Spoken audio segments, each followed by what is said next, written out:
Pastor Gary wanted a talk that's going to be much more practical. So what I'm going to do is I'm going to deal with FAQs, frequently asked questions, the ones that you're going to get when you talk to Muslims, and I hope you all do. I hope all of you have the chance to talk to Muslims.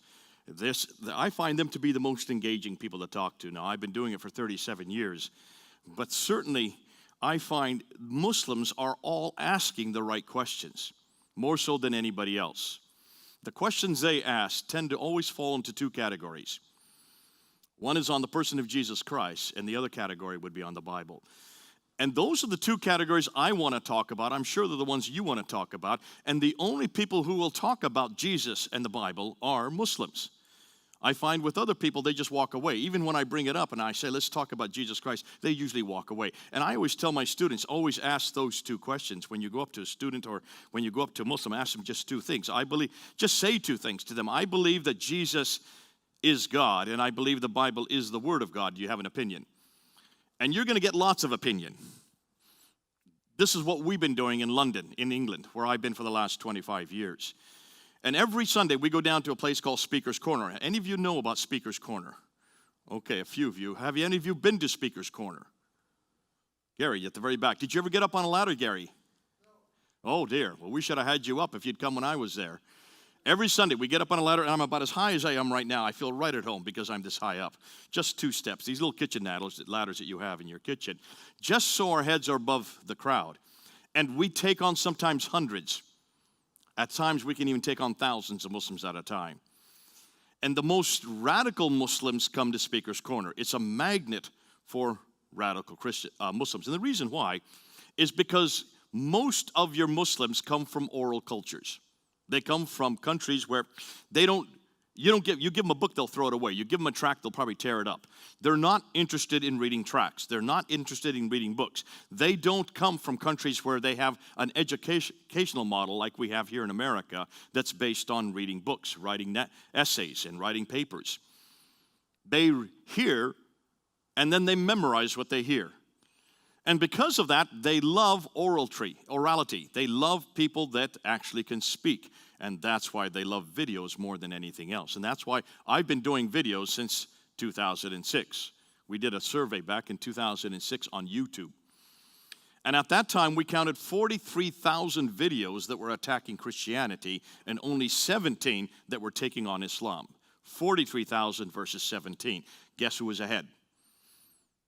What was interesting, though, was almost all the videos that were attacking Christianity were always on those two subjects. Now, there were some that were also, I shouldn't say all of them, but there were some that were on certainly the church and its history and some of the testimony of Christians around the world. But by far and large, they were all zeroing in on Jesus Christ. And I always found that curious, and I always want to know, why are they so interested in Jesus Christ? And as you go out and as you talk to Muslims, almost the first question that comes up will be about the Trinity. How many of you had that experience? How did you answer it? Did you actually make sense?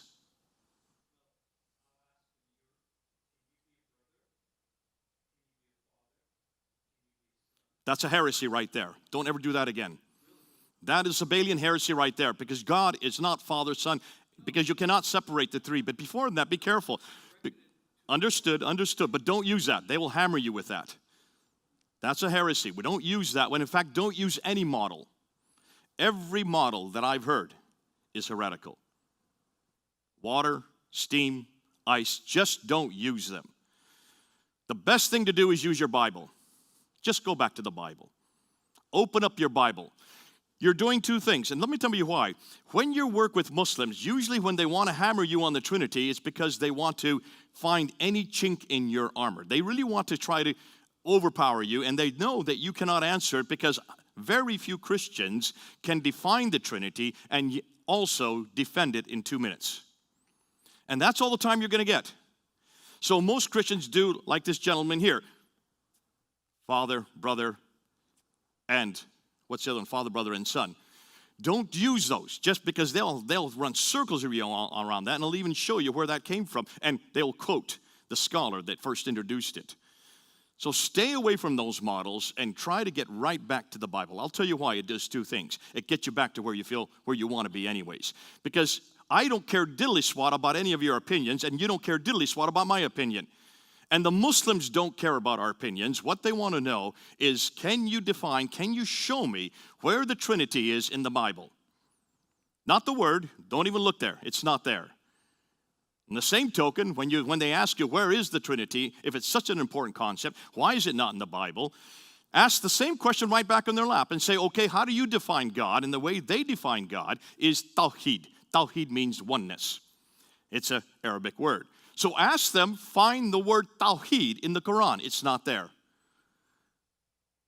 Now, most Muslims aren't aware of that. They know God is one. They know He is Tawheed, but they all assume that they can find it in the Quran. You can't find it in the Quran. Try and see if you can look at it. No Muslim has been able to find that word. In the same token, we can't find Trinity for a very good reason. It's nothing more than a theological concept which was basically created by Tertullian in the late 2nd century, about 180, to define what we see in the Bible.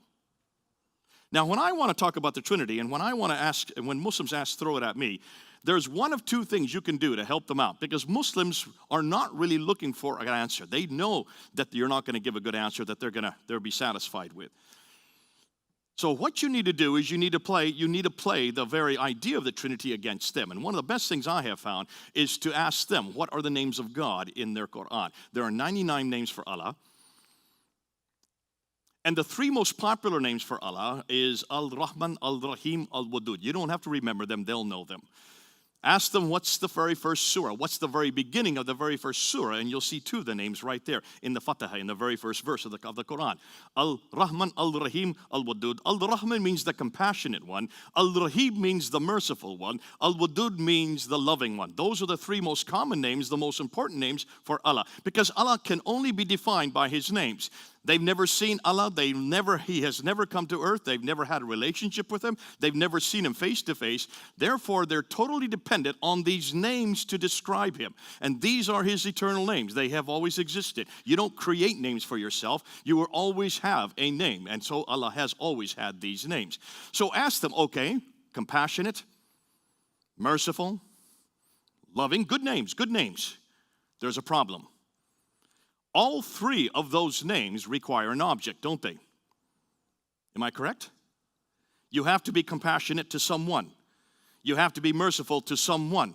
You have to be loving to someone. Am I correct? You cannot have those names without an object. So where was the object of Allah's compassion, mercy, and love before Adam and Eve were created?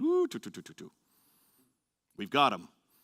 And I've yet to see a Muslim that can answer that question in 37 years. They've not thought through that if God is one, a monad, there's no possibility for relationship. There's no possibility that we can be made in His image, because we're relational animals, aren't we? Every one of us is compassionate. Every one of us is merciful. We're all loving. And the only way I can know that I'm loving is because I'm made in God's image. Genesis chapter 1, verse 26 and 27. Ooh, I love it. Since I'm made in His image, that's why I know that I'm relational. That's why I know that I have love. And that's why I know that as a human animal, we are unique and distinct, and we are made in God's image. And that's the beautifulness, because that means that God whose image I'm made in is also relational, which means God the Father has always loved God the Son. God the Son has always loved God the Holy Spirit. Can you now see where relationship comes from? And Muslims are also relational. They are also compassionate, loving, and merciful. So where do they get their love from? Unless they come on home to our God, the triune God. And what you have done, you've just come in through the back door. How long did it take me to do that? 2 minutes. And that's the beauty of the gospel of Jesus Christ. Another question that comes up all the time is, how could God have a son? Have you heard this one? How could God have a son? And of course, when you ask them, what do you mean God have a son? Well, how could God the Father, marry the mother, Jesus the Son? That's how they define it. They have to do that because that's in the Quran, in chapter 5, verse 116. In the Quran, it's very simple. That God the Father, in fact, what it is, you have a question. You have Allah speaking to Isa, who is Jesus, in the Quran. Not my Jesus, but certainly one in the Quran. And he's saying to Issa, is it true that you and your mother are to be worshipped as God? Which implies that Mary is part of the Trinity. Now, Gary, do you teach that here at this church? Please say no. Did he say no? Have you heard anybody teach that at this church? Do you know of anybody in California that teaches that Mary is the mother of God? Please say no. Oh, you have? Okay, a heretical church, but certainly not an evangelical church and not a good God-fearing and Bible-believing church. We do not preach Mary as a part of the Trinity. Now, there are groups, and you are correct. In fact, historically, there are the Collyridians. There's a group there right there in the 7th century and the 8th century who possibly could have been the source for this problem. Because certainly in the Quran, whoever put the Quran together, and we're going to get to that, and Pastor Gary wants me to unpack that for you a little bit tonight, more after, little later on. But whoever put the Quran together obviously must have borrowed this from another source, and I think it's from this Collyridian group, because they did believe that Mary was the mother. They could have even got it from the Catholics, who seem to have Mary everywhere, all over their churches. Could be that that's where they got it from, but I assume that they had never read the Bible, whoever put the Quran together. And they certainly hadn't talked to any good Christians, because no Christian would put Mary up there as part of the Trinity. So how could God have a son? Now, the way to answer that is very simple. You're going to be my Muslim for tonight, okay? You've got a beard. You're perfect. I need someone with a beard. You guys don't have beards, sorry. We'll go to the guy with the beard, okay? If you're a beard, that means you're a religious man. You're supposed to have it about the size, about the length of your hand. It was? Shame on you. You've lost your religiosity. Nonetheless, you're going to be Abdul tonight, okay? So, Abdul, let me ask you real quickly. Where are you from? Bellflower. Are you a son of Bellflower? Oh, darn, you're not going to be any help for me then. I need someone who really likes where they're from. Here's a guy with even better beard. Where are you from? Where are you from? Midway City. Where? Midway City, California. What was it? Midway City, California. Beltway. Midway. Are you a son of Midway? Sure you are, and you're proud of it, right? Unlike this guy over here. He doesn't know where he's from. But you're proud that you are from Midway City. Am I correct? Now, does that mean that you have a biological relationship from Midway, that you were born from the ground of Midway? Absolutely not. But you are sure that you are a son of Midway. And that's all over the world. You can ask any Muslim from any country where they're from and ask them, are you a son of Cairo? Or are you a son of Egypt? Or are you a son of Jordan? Or are you a son of Pakistan? And they will all say, yes, we are sons, unlike this man right here. They are proud to be there, but in no notion do any of them consider themselves as biologically born from that environment.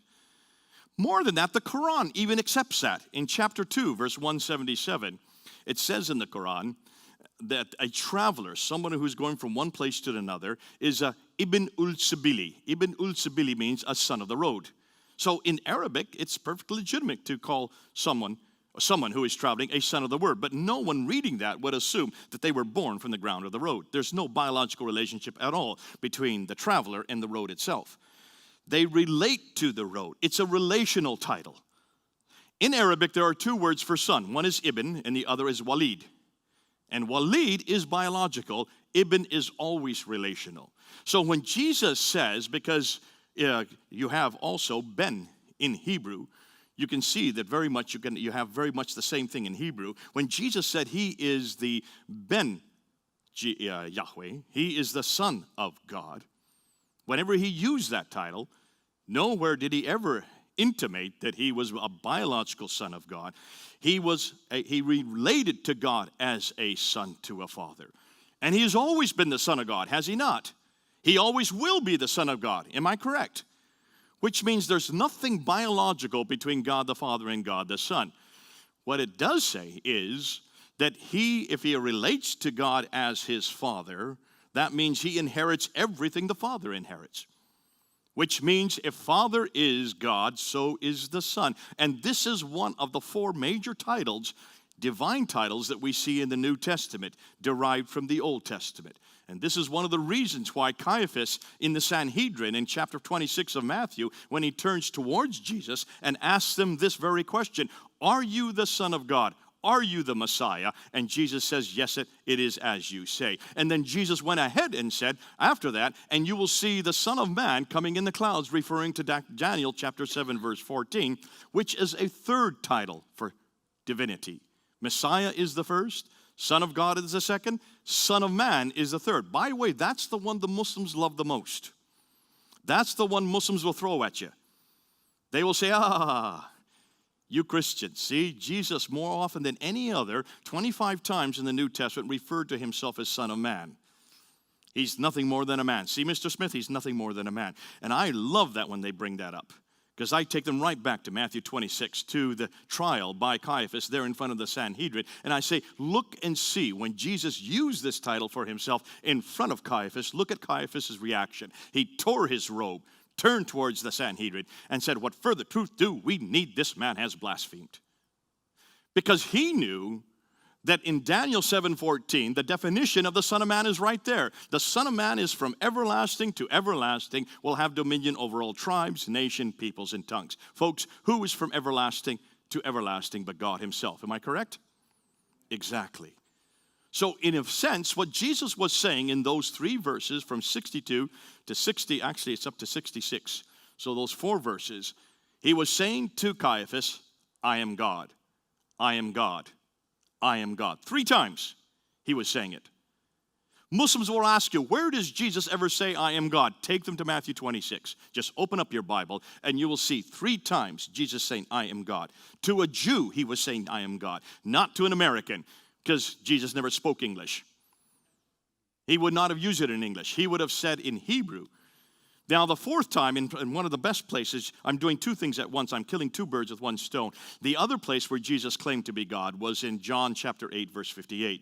In John 8:58, he's there in the temple. He's speaking Hebrew because if he was in the temple, he would, of course, be speaking Hebrew. And they were questioning him and says, how could you know Abraham?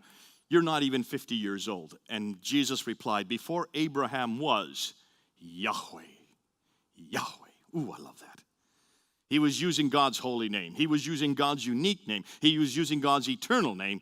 And this is why when he used that name, that is the name that Moses needed. That is the name that Moses wanted before he went down to Egypt to bring back the Israelites. He said to God, what is your name? I need to know your name so they will know which God I am representing when I bring them back out of Egypt. And that's the name Jesus used right there in the temple. Before Abraham was, Yahweh. In Greek, egoemi. In English, I am who I am. I am that I am. Can you see now why it's so important that you know how to answer these questions real quickly? But don't just stop there by answering the questions. Show them why this is important. That's a brilliant question you asked about the Trinity. Because in your God is absolutely hopeless. Your God is a monad, nothing more than that. Your God is not only dependent on his names are dependent on us, on our creation. So what was he before Adam and Eve were created? Where was he? In fact, that's a good question. Where was Allah? Have you ever seen Allah? Has Allah ever entered time and space? See, they always wonder, how is it that our God can enter time? How can God come to earth? Have you heard that question? And if he was on earth, if God did come to earth, who was taking care of the universe? Who kept the universe running while he was on earth? Now you can see they've confused the Trinity again. And they assume that God the Father and God the Son and God the Holy Spirit, all 3 came down to earth in the form of Jesus. And then when he came, he was first God the Father, then he became God the Son, all 3 wrapped up into one Godhead. And then he then returned back up to heaven as God the Holy Spirit, all 3. That's why they even asked the question, who is running the universe while God was on earth? Because the way they look at God, there is no triune God. Doesn't exist. God cannot act as 3 yet 1. And so they're imposing onto us their view of God. And that's why they ask the question. That's why you need to help them understand. Go right back to Scripture again. Go right back to Scripture and show where over and over again God was coming to earth. At the very beginning, God was on earth. That was God walking and talking in the cool of the day in Genesis chapter 3, verse 8 and 9. That was God calling out, where are you? Now, if God was walking, he better have a pair of legs. If he was talking and calling out, he better have a pair of lungs and certainly a mouth. Do you see the problem? If he was not, did not take on human form, then how could he even be in the garden calling out to Adam and Eve, where are you? What's interesting is take a look at those two little verses in chapter 3, and you can almost plug in a number of things about God right there. First of all, you can see that God is able to enter time and space. Can the Muslim God, Allah, enter time and space? No. At no point has Allah ever come to earth. Which suggests to me then that the God of the Bible can do anything he wants. Ooh, ta ta ta. Whereas the God of the Quran cannot.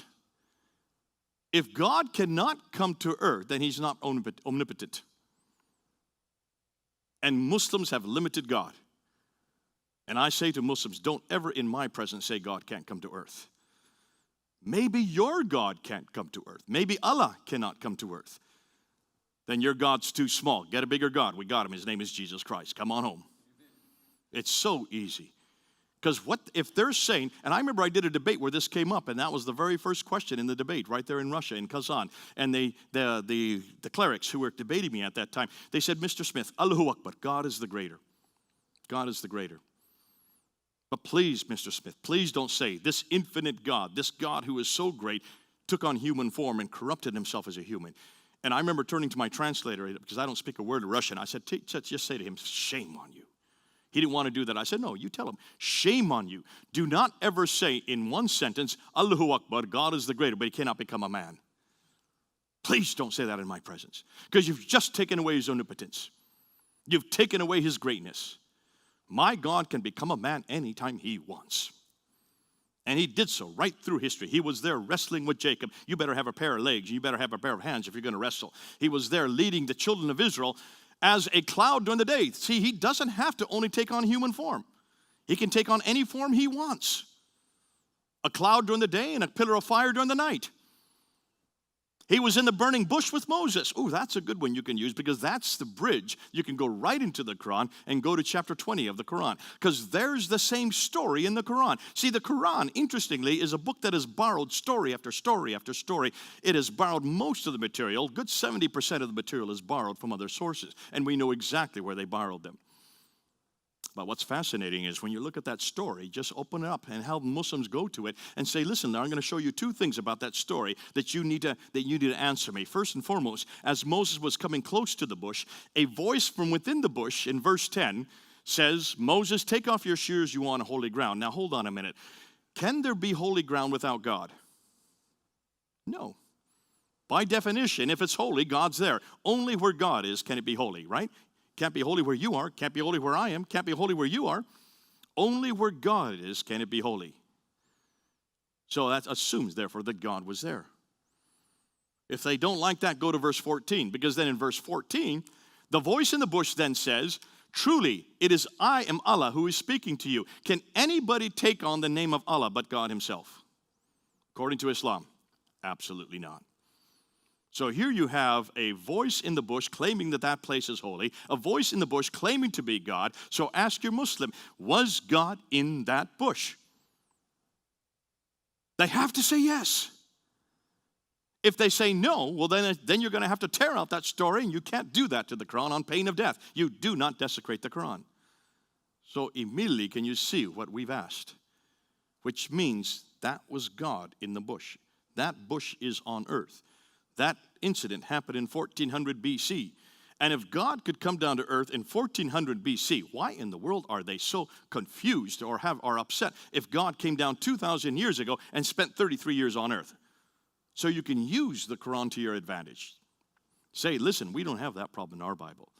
Our God can come down over and over and over and over again. He came down over again to woo his people back to himself. He sent prophet after prophet, and then he finally came himself in the form of the Son of God, Jesus Christ, the Messiah. Died on the cross and rose again. Ooh, they don't like that. That's when they really get upset. The crucifixion. If you look at the Quran, it's very clear that there is no crucifixion. In chapter 4, verse 157. No crucifixion. For they killed him not. They thought it was so. Another was given his image, and truly he was not crucified. That's what it says in chapter 4, 157. So what are we going to do with that? Let me give you 5 answers real quickly. 5 things you can say quickly about that verse. First of all, you can look at another verse, chapter 19, verse 33. In chapter 19, by the way, are we being filmed for this? This is all being filmed. So if anybody, I do speak fast, so just put your pens down. You can get the film afterwards, and you can go and speed it down or just put it down so it's really nice and slow. That's what my Korean students always do, and I have a beautiful baritone. I wish I could speak like that. But that you can go ahead and slow it down and then just pick up all these verses as we go through. So there in chapter 19, verse 33, Jesus, Issa is his name, he's there as a little baby, and he's there in the crib. And he says to the crowd who's asking him where he came from, he said, "Blessed be me, the day I was born, the day I die, and the day I rise again." So there is Jesus referring to his birth, death, and resurrection. That confronts chapter 4, verse 157, doesn't it? It's a contradiction. Muslims cannot understand that. So what they do is they try to say, oh yeah, well, he's talking about the future. Well, of course he's talking about the future. He's a baby. That's not happened yet. He is going to die in 33 years. They would like to say this is a future rendering when he comes back another time. There's nothing in the verse to help them with that. You can see they have to impose on the text to get that out of it. And what's more, in chapter 3, verse 55, God is saying to Issa, "I will cause you to die." Mutawafika, that's the word in Arabic. Muta, mu means person, tawafik. Tawafik means to die. Ka, means you. I will cause you to die. It is as clear as day in Arabic. The only problem is every translation you read now has changed that to, "I will cause you to sleep." But any Arab speaker knows mutawafik is always die. That does not mean sleep in Arabic. And they've had to change it since the 1930s because of the pressure from the governments saying we cannot have Jesus dying. We cannot have Jesus dying because that's an internal contradiction between chapter 3, verse 55 and chapter 4, verse 157. Ooh, I'm so glad we don't do that with our Bible. Can you imagine us changing the text, changing the verses so that we can get our theology correct? Thank goodness. And we're not talking about translations here, because the Arabic still retains, is still there. Mutawafika is still there in my Bible right here. Now, you'll see that there will be other questions about Jesus Christ. But let's stick with this crucifixion. That's the first problem. Internal contradiction between chapter 4, chapter 19, and chapter 3. Number 2, the second problem with the crucifixion. If Jesus did not die, what are you going to do with the historical record? The historical record is very clear. Every historian from that period did know that Jesus died. Just take a look at the 3 greatest historians that we look at when we look at the person of Jesus Christ. Thales and Phlegon, they're both Greek historians that were debating this in 52 AD. That's just about 20 years after Christ's death. They were talking about that death. They mentioned that when Christ died, the sun went dark and the earth shook. So here's Greek historians that had no reason to admit or certainly to support the Christian record, and yet they are admitting that Jesus did die. You have Thales and Phlegon, then you have Tacitus. Tacitus is a Roman historian. Tacitus did not like Christians. No, he didn't. He had nothing good to say about Christians in his annals. But what's fascinating, he does talk about the death of Jesus. And he mentions that the day that he mentions not only that Jesus died, but he mentions that it happened under the authority of Pontius Pilate during the reign of Tiberius. That's why we know it was in 33 AD, because of Tacitus. Josephus, a Jewish historian, talks about the death of Jesus and curiously mentions the fact that Christians thought he rose again. That's the only non-biblical record we have for the resurrection. So here you have Greek, Roman, and Hebrew or Jewish historians all supporting the death of Jesus. In fact, the question I always ask my Muslim friends is, can you find me one historian, just one, from the 1st, 2nd, 3rd, 4th, 5th, 6th, up until the 7th century that denied the crucifixion of Jesus? Not one. The only reference to the fact that Jesus did not die is in chapter 4, 157 in the Quran, from the 7th, or as we're going to find out, probably 8th or 9th century. And you then understand why not only do you have internal contradictions, you have historical contradiction. What about the eyewitness account? Who was at the foot of the cross? Weren't there eyewitnesses there? Yeah, there was. John was there, wasn't he? John was the favorite disciple of Jesus. John had been with Jesus for 3 years. He was at the foot of the cross. Jesus spoke to him. Would not John have known who his Christ was? Would he have not known who the man on the cross was? Absolutely. Don't you think he would have said something if it was another man? And what about the mother of Jesus? She had known Jesus for 33 years. A mother knows her own son, and I don't hear anywhere in the reference there or anything that Jesus or Mary had any doubt that that was her son on the cross. And what about the man on the cross? Wouldn't he have said something? You got the wrong man. I'm not him. Help me. No, look and see what he said. Look at what he said on the cross. Father, forgive them, for they know not what they do. Into your hands I commend my spirit. That does not sound like the wrong man. That does not sound like the man who is not guilty. That sounds like, I'm sorry, that's not the right word. He was not guilty to begin with. You're correct. But it does not sound like the man who was duped. He willingly went to the cross. He knew that he was to be on the cross. And that's why he was going home to be with his Father. But he had something to do first before he went home. Then we get to the fourth problem. And that is Jesus himself. What are you going to do with Issa? If he allows another one to take his place, doesn't die on the cross, but then 3 days later goes into the upper room, introduces himself to the disciples as if he was it, claiming to be the man who died and rose again. A week later, even when Thomas questioned him, he showed the holes in his hands and the holes in his feet. What kind of prophet lies like that? Not my Jesus. My Jesus doesn't lie like that. They've got the wrong Jesus. They think that that's the historical record. And then fifthly, and this is the hardest one for Muslims to know what to do with, and this is the moral argument, somewhat like the fourth one. If Allah took the image of another man and put Jesus' image on him and let that man die in Jesus' place and then told no one about it, and for 600 years told nobody about it, what kind of God is that? That's a deceitful God. That is not the God of the Bible. I don't see anywhere in the Bible where God is deceitful. Do you? Not my God. They've got the wrong God. And it looks like they've got Allah, because that's the God of the Quran. Take a look and see how much that God deceives. In fact, that's quite normal for Allah to do. In fact, it says in the Quran that God is above deception. There are a number of references. I could give them to you right here where God is deceitful. Chapter 3, verse 54. Chapter 8, verse 30. Chapter 10, verse 21. Chapter 3, verse 28. All of these are the deceitfulness of God, the deceitfulness of God, the deceitfulness of Allah. That Allah is above deceit. He cannot be held accountable to the same standard that we are held accountable, because he is God alone. Which suggests that we're talking about two different gods, aren't we? The God of the Quran is not the God of the Bible. The God of the Quran has nothing to do with the God of the Bible, and I never want to hear people say that we share the same God. I will have nothing to do with that God.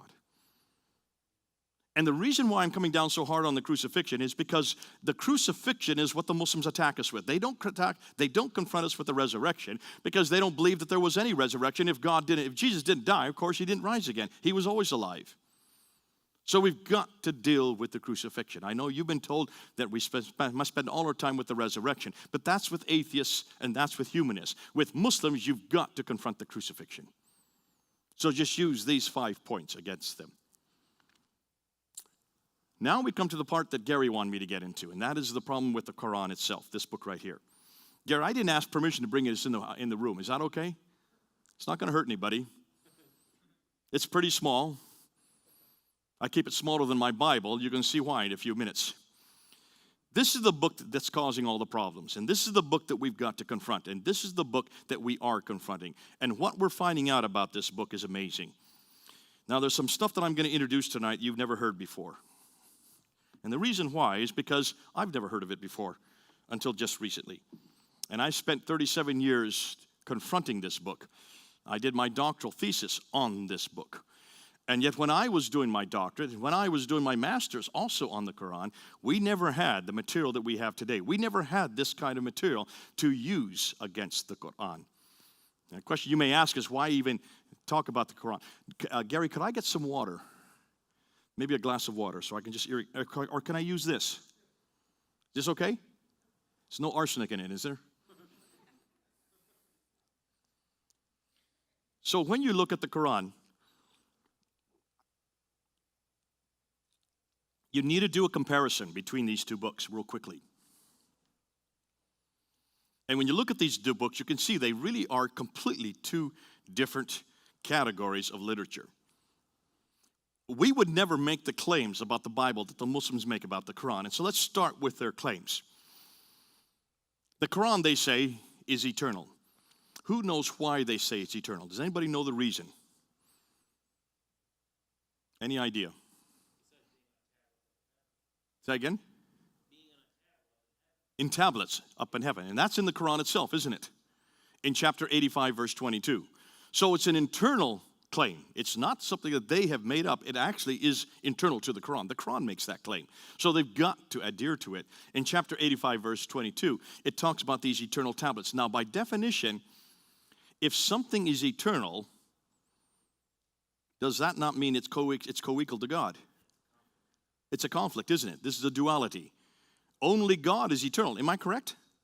I've always been told that only God is eternal.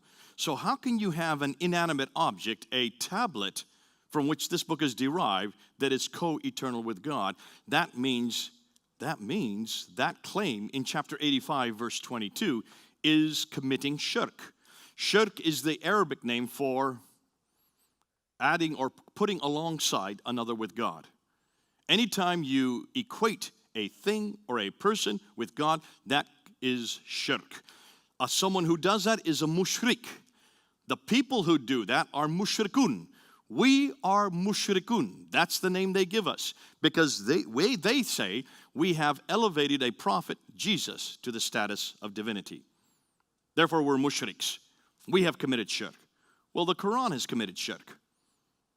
And there was a group in the 10th century called the Mu'tazilites who did say that. They actually looked at that verse and they said, we've got to tear that out. That can't remain. Because how can you have a thing co-equal with God? How can you have something equal, eternal? Only God is eternal, and that's one of his definitions. That defines him.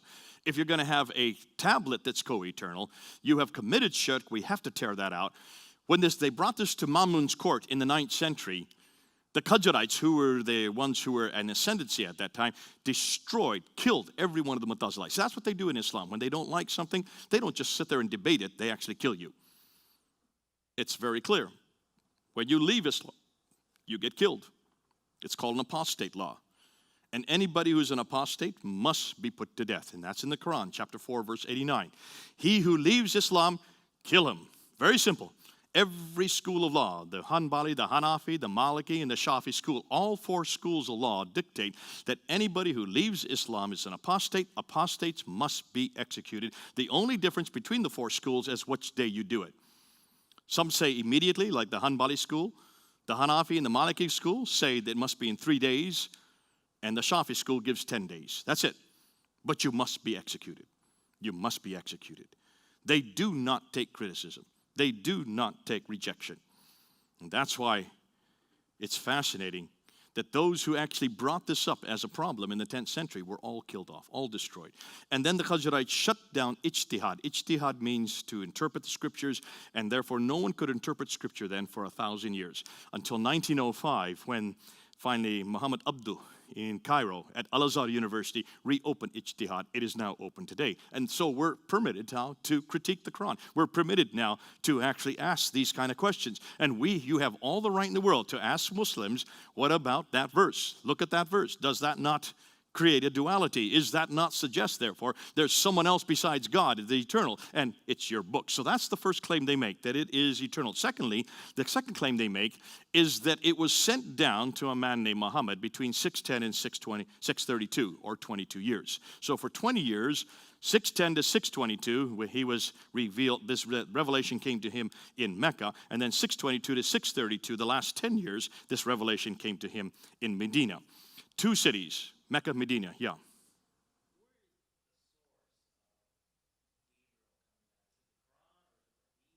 The Quran does talk about Gabriel quite a few times. Right there in chapter 19, that's Gabriel that comes to Mary. Jibril is his name in Arabic. So the source is the Quran itself. But the stories about Gabriel would be the hadith, yes.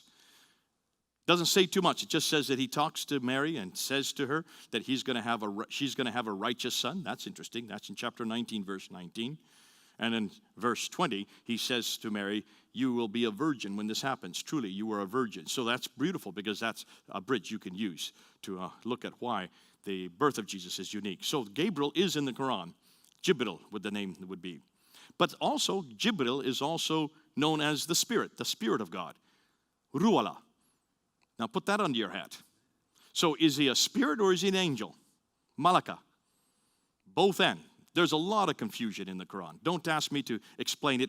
Ask Muslims. Let them have to deal with it. I'm so glad I don't have to defend the Quran. Now let's get back to this thing. So he is eternal. He is sent down to, the Quran is eternal. The Quran is sent down to a man named Muhammad for between 610 and 632, 22-year period.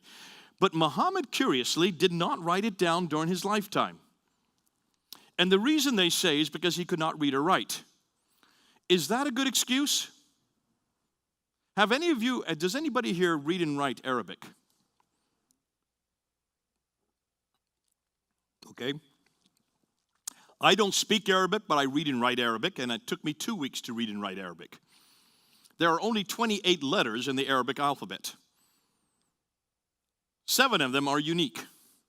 All the others require either dots above or below the lines. 22 of them. 6 of them are unique. The other 22 require dots. It's not difficult to learn. It's not a very difficult script. So Muhammad would have had 22 years to learn the script. He already spoke it fluently. He was Arab. He grew up with Arabic. To read and write it would have not been at all difficult. Why didn't he learn to read and write it? If this was his only remit, this was his major remit in life. This was the one thing he was supposed to do, is receive this book and get it written down. He did not. So when he died, the Quran still had not been written down. It had been memorized by many of the companions. It was written on stones, on bones, on leaves, on bark. And all that I know because of Al-Bukhari, chapter 6 or volume 6, hadith number 509 and 510. So here you have a prophet, supposed prophet, who was given this eternal tablet that was then sent down to him piecemeal by an angel Gabriel, given to him in 2 different cities. He forgets to write it down and then dies in 632, unwritten. Which then means the first caliph that comes after him, Abu Bakr, is given that responsibility. And Abu Bakr takes on that responsibility. And he then takes the scribe of Muhammad. So Muhammad had a secretary. Isn't that interesting? So why didn't the secretary write it down while he was living? Isn't that the job of secretaries? Ask your Muslim question these. I have yet to see a Muslim that can explain this to me. Either Muhammad was inept, or he was such a proud man that he thought that he didn't need to write it down, but that's rather clumsy with God's greatest revelation. And the final revelation on top of that. So Abu Bakr, 2 years after Muhammad's death, had Zayd ibn Thabit go and find out everybody that had memorized and write down what their memory was, and then write down what he found on stones and bones and bark. Stones, bones, and bark. And put the first copy, the first recension of the Quran together.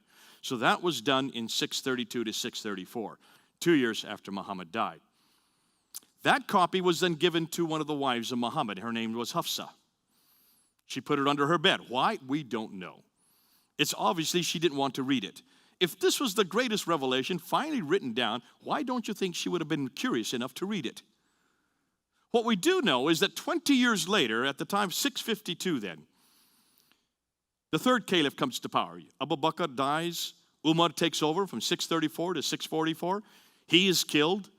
Uthman, the third caliph, takes over in 644, and he rules till 656. Now in 652, word has come to him that there are a multiplicity of Qurans that don't agree with the one that is given to Hafsa. But how does he know, since he doesn't have Hafsa's Quran? It's under her bed all this time. Nonetheless, they know that there are disagreements. So he says, okay, I want you to get Hafsa's copy. So he had Zayd ibn Thabit go and get Hafsa's copy, one of the wives of Muhammad. She gives it to them. So this is 20 years later. And he says, take that copy and rewrite it again. Why do you need to rewrite it if it's already written? And if you have any disagreement amongst you, and there was 4 of them that were given that responsibility, Zaid ibn Thabit, the secretary, Allah Zubair and Harith, 3 others. The 4 of them were to rewrite the Quran again using Hafsa's copy, and if there were any disagreements, they were to rewrite it in the Qurayshi dialect. Now, none of you speak Arabic here, but if you did speak Arabic, you'd know that immediately there's a problem there, because dialectic differences, by definition, require dots above and below the line. That's how you get dialectic differences. Even more so, they require vowelization, the dhamma, the u sound. Dhamma, the u sound, which is a little curly Q above the line. The fatha, the a sound, which is a little sliver above the line. And the kasra, the e sound, which is a little tick below the line. U, a, e. Those are the 3 vowels in Arabic. That's it, only 3 vowels. Everything else is consonantal.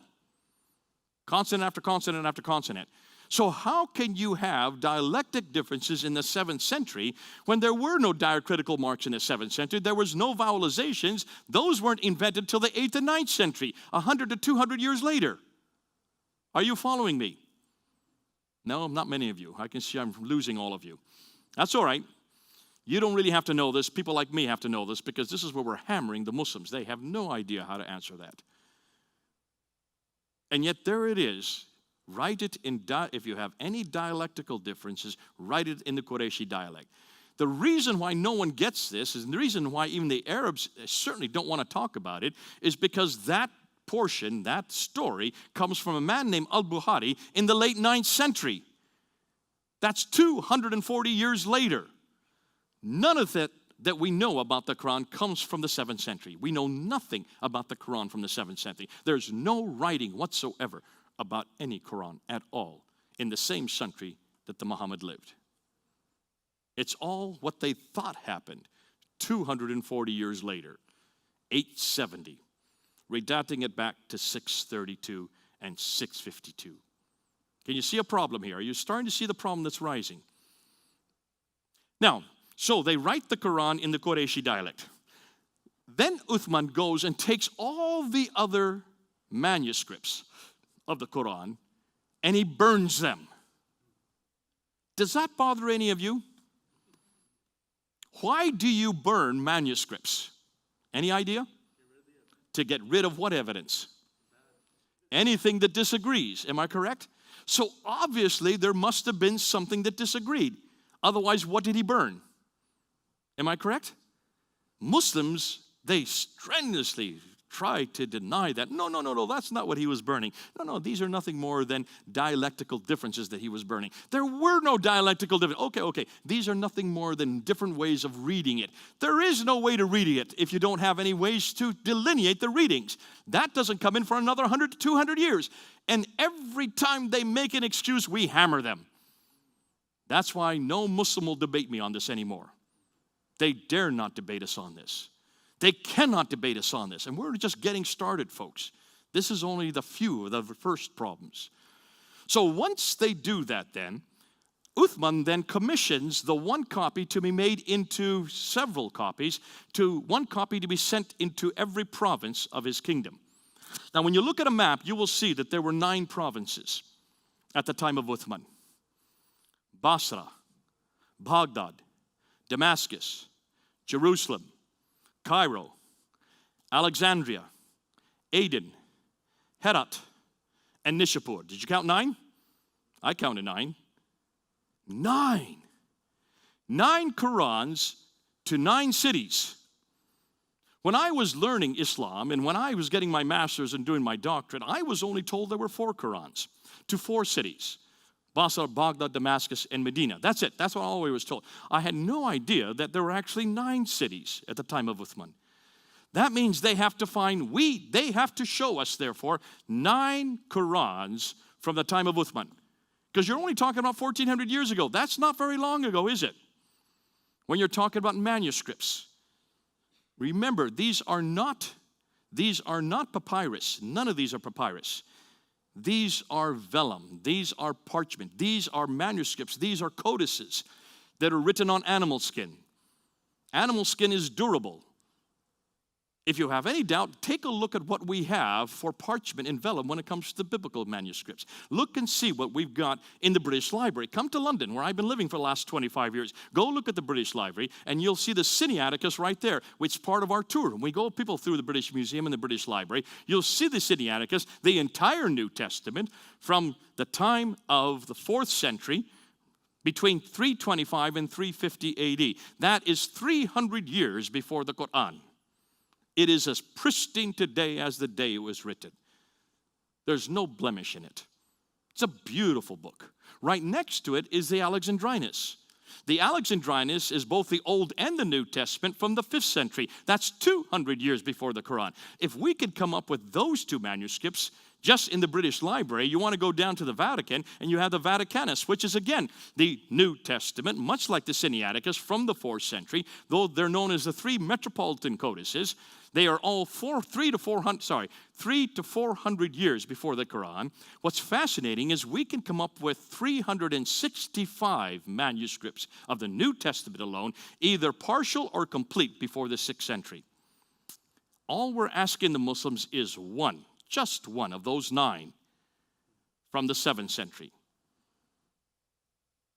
One manuscript from the mid-7th century, complete and unchanged. That's all I'm asking. Is that too much to ask? Absolutely not.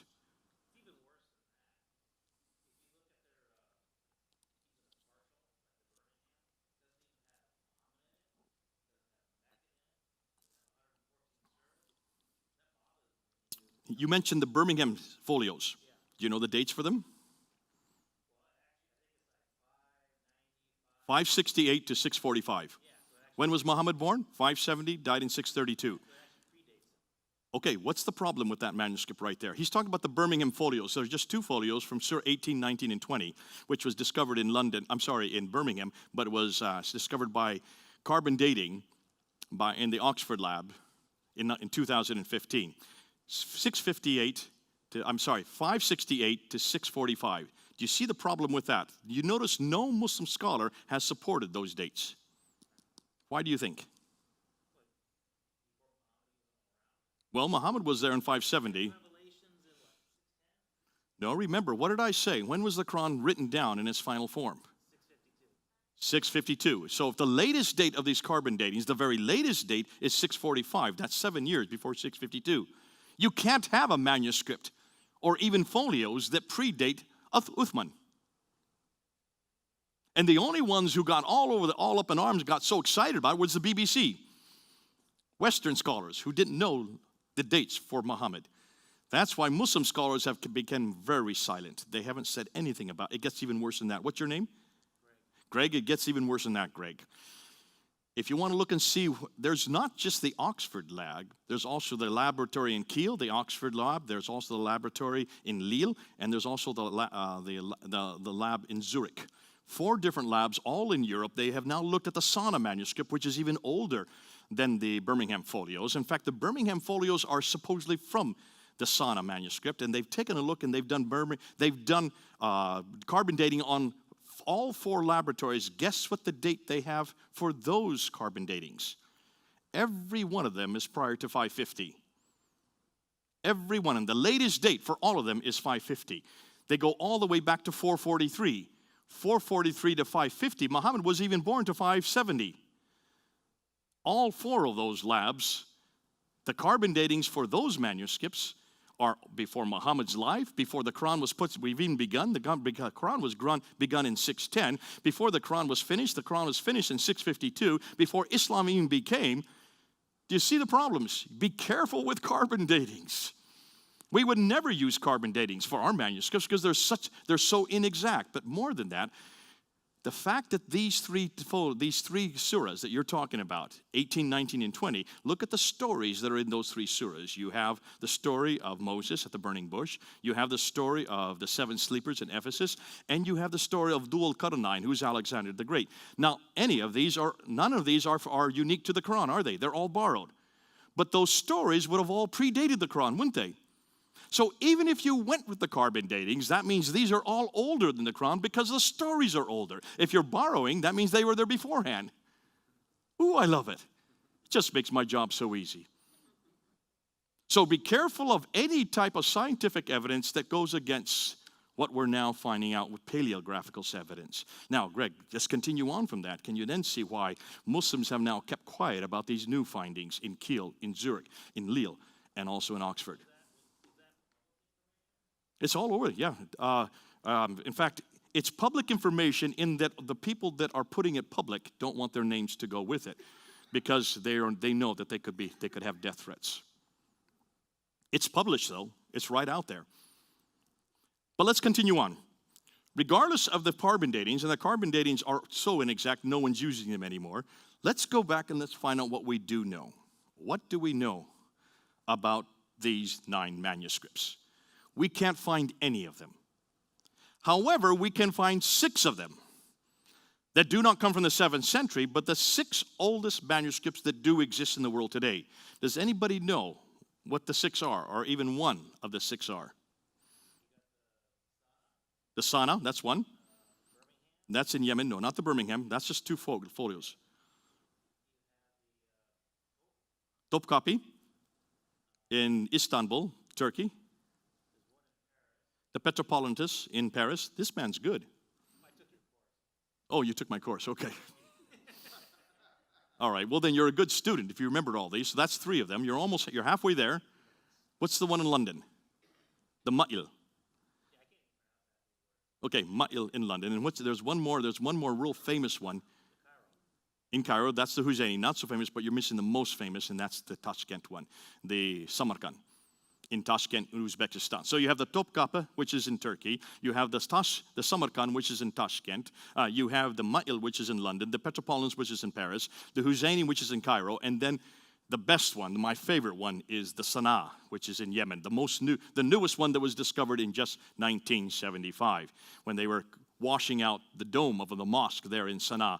They found a trapdoor. They opened the trapdoor, and thousands or hundreds, maybe not thousands, hundreds of manuscripts fell to the ground, which is not uncommon. Whenever Qurans start to deteriorate, they hide them up in the mosque domes, and they just leave them up there and they forget them. These had all been forgotten. Most of them were not very old, but the ones that were the most exciting were a number of very, very old manuscripts. They had no diacritical marks, they had no vowelization, proving that they were probably from the 8th or 9th or possibly 10th century. But they couldn't read them because there was no diacritical marks, so they had to fly down 3 German scholars, Dr. Gerd Prin, Dr. von Bothmer, and Dr. Oleg. They flew them down in 1981 to look at these manuscripts and to film them. And they filmed them immediately because they realized that these are the oldest manuscript that they'd ever come across. It was using the Hijazi script, which is a much, much older script. They had no diacritical marks. They had no vowelization, which was to be expected. They pictured every page by page, and the Yemeni government overheard what they were saying, and they confiscated all their microfilms. And they did not release those microfilms until 1997. Upon which I went to Germany to talk to them and looked at them, and they gave me some of the facsimiles of what they had found. And boy, has it become juicy.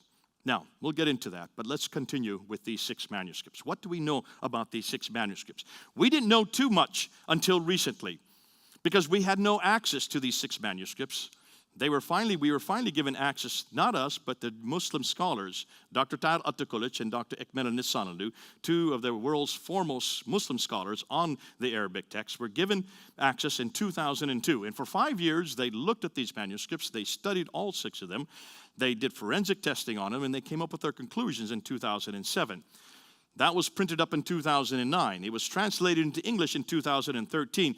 I then got hold of it in 2014, and I quickly challenged Dr. Shabir Ali to a debate on these 6 manuscripts. We did that in September of 2014. It's been up there 4 years now, and all the damage was done within the first 50 minutes of that debate.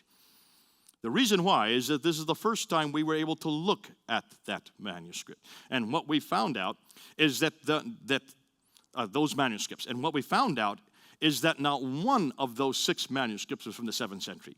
Not one of them. Not one of them are these 9 that were sent to 9 different cities. What's more, not one of them was complete. And most devastating, not one of them agreed with each other. And not one of them agreed completely with this book right here. This is the modern Quran. This is the Hafs text. So where did this book come from? Anybody know where this book comes from? Cairo, Egypt. You are correct. This is the Cairene text. This is the Hafs text. Now, how many of you knew this before tonight? You did, because you've been following me and you've been my student. The Hafs text is the canonical text of the Quran that I have in my hand today. But this text was only chosen in 1924. That's 94 years ago. In Cairo, because there in Cairo, in the high schools, there was such a multiplicity of Arabic Qurans. There was 37 different Arabic Qurans. No, notice, I'm not saying translations. I'm saying Arabic Qurans. These are the original text. There was 37 different Arabic Qurans that they were using, the students were using, that they could not have standardized tests because there are so many differences. We have already counted 60,000 differences between the 37 because we have 31 of them in our possession today. We have salvaged 31 of them in London. Hatun Tash is the one that is responsible for that, from Turkey. And we have our Arabic scholars looking at them, and they've already found 60,000 differences. Back in 1924, it was obvious something needed to be done. There was such a multiplicity of different Qur'ans. So they asked Al-Azhar University, considered to be the greatest Islamic university in the world today, to choose one of the 37. And they chose the one called Hafs. Who is Hafs? Hafs is a student who died in 796, late 8th century. That's 144 years after Muhammad. Never knew Muhammad. Came from Kufa. Didn't even live where Muhammad lived. Lived hundreds of miles away and hundreds of years later. And it was his text that was chosen as the official text for all the high schools in Cairo in 1924. What did they do with all the other texts? They took them all, they took them to the Nile, and they drowned them. They're still in the Nile today, the Nile River. This time they didn't burn them, they drowned them. So whenever you find a Quran that doesn't agree, you either burn it or drown it. That was done 94 years ago. By 1936, they realized that what they had done in Cairo was so successful, because now they could get standardized tests, that they decided to make it nationwide. So all of Egypt then was given the Hafs text. And it was known as the Farouk text, named after King Farouk, who became king in 1936 to 1952. But that was just Egypt. In 1985, in Saudi Arabia, they saw what was happening in Egypt, and they realized that that was so successful in Egypt, they wanted to make this worldwide. So King Fahd, the king at that time in 1985, took the Hafs text and standardized it and canonized it as the official text for all Qurans all over the world. That was only 33 years ago. Which means some of you in this room are older than the Quran. Ooh, Put that under your hat. And yet the Muslims tell us the Quran is eternal. The Muslims tell us it was sent down to a man named Muhammad. The Muslims tell us that it was compiled at the time of Uthman. The Muslims tell us it has never changed. The Quran we have today is exactly like that one in heaven. Can you see from what I've just told you in the last half hour that we can destroy the Quran and every one of those pronouncements? And it's only taken me 30 minutes to do it. And all of you understand what I've said. I've not even got into the nitty-gritty. I've not even got into where the differences are. I've not even got into how many variants there are. But we're going to come up with something in November that's going to destroy even more. I can't tell you too much about it. Even Gary is why he wants me to say much about it. What we now are doing is looking at the original canonical text. That means the actual, not the canonical. That's not the right word. Consonantal. the consonantal text. That's the original text with no diacritical marks, with no vowelization. We have now pictures of over 4,000 variants within the 6 major manuscripts. We have not shown them to the world. We have not done like with like, showing every one of the manuscripts. There are thousands of erasers, words, entire sentences that have been erased. There are thousands of insertions, words, phrases, sentences, paragraphs that have been inserted at a later date. There are thousands of coverings and tapings where they've taped over entire portions of the Quranic text, covering where they have covered over entire sentences. Wouldn't you love to pick it up to see what they're covering? At times they've covered and written over top a completely different sentence. Thousands of these, 4,000 to be exact. These we're going to introduce worldwide in November. It'll be the first time that Muslims will be able to see them. And what we're doing is we're taking slide by slide every variant and putting it next to the Hafs text, showing exactly where they change. So even you who do not read Arabic, you can just visually see the differences. Then we'll show you what each one says. And then we'll show you how it's changed the text and how it's changed the theology. This will be the first time that Muslims all over the world will have to pay attention. This is going into a software that you can get on your own computer. You will have access. It's called Quranic Gateway. It's been put out by Rabbi Zacharias Ministries. We're the ones that are doing the work for him. I'm not doing it. I'm the only one that's actually doing the comparisons. But can you see what this is going to do to the Quran in just a few months? No Muslim will be able to say that that Quran comes from heaven or from Muhammad or from Uthman or even from the first 13 centuries. The only thing they can say is the Quran we have in our hand today is only 94 years old. Prince Philip in England is older than that Quran. And the canonical Quran, the one that every Muslim is using around the world, many of you in this room are older than it. Thank God we don't have this problem. Gary, over to you.